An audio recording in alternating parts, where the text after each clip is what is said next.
Here's an interesting fact for you. If you look at the high school recruiting classes from 2001 through 2014 and look at the number one player in each of those classes, only 4 of the 14 classes had a number one player who would go on to become an NBA All-Star. And get this, since 2005, only one number one ranked player has gone on to become an NBA All-Star. Doesn't this sound weird to you? Why is it that the player who's ranked as the most talented player in the country as a high school senior, more often than not fades out and becomes average or below average by the time they get to the NBA? Let me explain to you why most number one ranked high school players don't become NBA stars.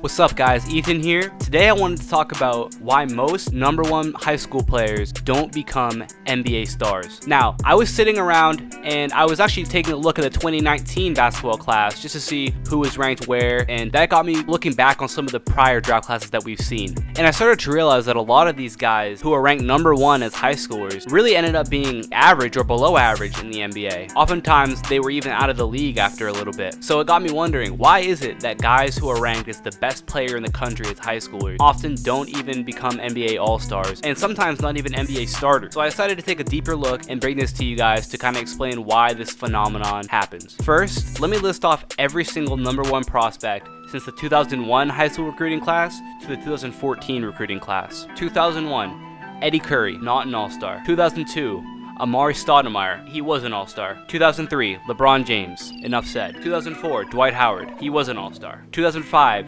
Gerald Green, not an All-Star. 2006, Greg Oden, definitely not an All-Star. 2007, Eric Gordon, not an All-Star. 2008, Brandon Jennings, not an All-Star. 2009, Derek Favors, not an All-Star. 2010, Harrison Barnes, not an All-Star. 2011, Anthony Davis, he was an All-Star. 2012, Nerlens Noel, not an All-Star. 2013, Andrew Wiggins, not an All-Star. And 2014, Jahlil Okafor, also not an All-Star. So why is it that only a quarter of these guys who were stars in high school went on to become stars in the NBA as well? Well, let's take a look at it. The first reason that a lot of these guys who were number one players in high school aren't NBA stars is because it goes to show just how great NBA players are. The fact that you can dominate every single level that you play on in life until you get to the NBA just goes to show that the NBA is a completely different form of basketball from anywhere else. A lot of times these recruits are ranked number one overall because of their significantly advanced physical traits such as size or athleticism. But when you get to the NBA, everybody is big and everybody is athletic, aside from a few exceptions who do something else significantly well to compensate. Usually by the time these guys who are ranked number one get to college, they're still light years ahead of almost everybody else physically. But of course, only the top 0.3% of college players even play a minute in the NBA. Almost every single one of those guys was dominant in high school,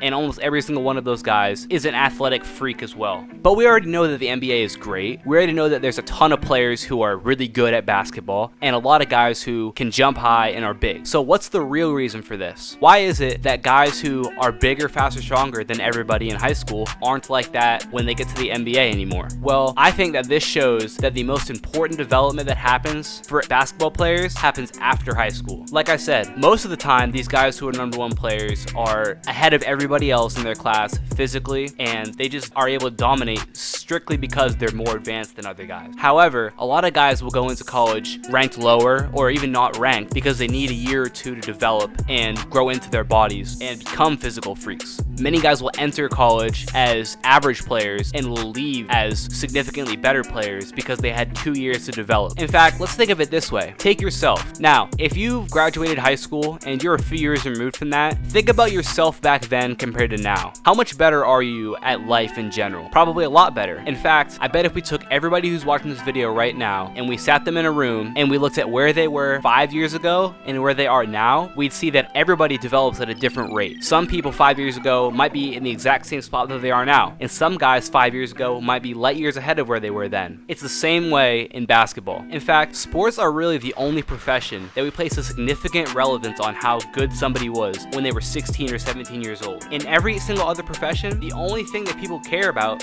is your ability to do the job right now. Nobody cares if you were the best accounting prospect in the country when you were a junior in high school. They just want to know, can you crunch the numbers now? When you hear me say it that way, it kind of makes ranking kids that age for basketball sound kind of like a waste of time as well, because you never know how a kid is going to develop. That said, rankings can certainly help for college recruiting, but again, high school success certainly does not guarantee college success. There are plenty of guys who weren't ranked as high school players who would outperform even their ESPN Top 100 classmates every single year in college basketball. Let's take a look at a couple guys here. Steph Curry, Jimmer Fredette, Damian Lillard, Kenneth Faried, George Hill, Courtney Lee, Isaiah Thomas, CJ McCollum, Russell Westbrook, Gordon Hayward, and Paul George. We certainly have a lot more all-stars there than we do compared to the list of guys who were #1 recruits in high school. But why is this? Why is it that a lot of these #1 guys can't even hang at all with these guys who were 2 and 3 star players? Well, it comes down to the fact that most of these guys were just unproven. What it comes down to is they didn't get the same exposure that they needed to be properly recognized in high school. And others, like I said before, just weren't developed enough to be stars at that age. Take Russell Westbrook, for example. If you know about Russell Westbrook's story, then you know that he had a growth spurt in high school in his senior year that took him from 5'10" to 6'3". And in fact, despite how explosive Russell Westbrook is now and the amazing dunks that we see from him, he didn't even dunk a basketball until he was a senior in high school. Can you imagine that? You have guys who are ranked who are dunking the ball in 6th, 7th grade. And here we go with Russell Westbrook, the most explosive guard in the NBA, who didn't dunk a ball until his senior year of high school. So as you can see, development comes at different stages for everybody. And although a guy may be super advanced as a high schooler, a guy like Russell Westbrook will catch up to him because he does his development later on. This also calls up to question, how good exactly are our recruiting services? For example, how is a guy who is now a perennial All-NBA player in Damian Lillard ranked as a 2-star recruit in high school? If guys like this are able to be overlooked that badly, then why do we put so much emphasis on rankings in the first place? How many guys did I just list that squeeze through the crack, and just because they don't have a number next to their name, they get overlooked by not just recruiting services, but by colleges, by the media, and by the fan? And this comes down to my main point. I think in most years, barring years that they have LeBron James or Dwight Howard as the #1 overall high school prospect, most of the time, the guy who's ranked #1 really isn't the best player in his class. He may get a combination of the most exposure, and he may be the most athletic or the biggest, but that doesn't mean he's actually the best player in his class. The best player in that class really could be anywhere. He could be the #21 ranked player, or the #72 ranked player, or the #372 ranked player. At the end of the day, the recruiting pool is way too big to tell who the best player truly is until years down the road. When we look at rankings, less attention should be paid to the number they are given, because those numbers are completely irrelevant in the long run. Even in sports like football, future college superstars like Baker Mayfield and Johnny Manziel were unranked coming into college. High school recruiting rankings mean next to nothing when it comes to who will truly end up being the best. Nothing is guaranteed. Even if you have potential to be great, there are unranked guys who were consistently overlooked who will pass up these top guys every single year. And that's what I think it comes down to. The reason that the #1 high school player often doesn't become an NBA star is because more often than not, they aren't truly the best player in their class. Those are my reasons why most #1 ranked high school players don't become NBA stars. Let me know what you guys think. Let me know if you guys agree with this, and comment down below what you want to see next. Make sure to like and subscribe and share this video as well. Check me out on Instagram at Ethan Koza and my NBA page, NBA_Universal. Those are both linked in the description. And check out my website and my Facebook as well. Both those in the description also. I'll be back at you guys with another video soon. Peace.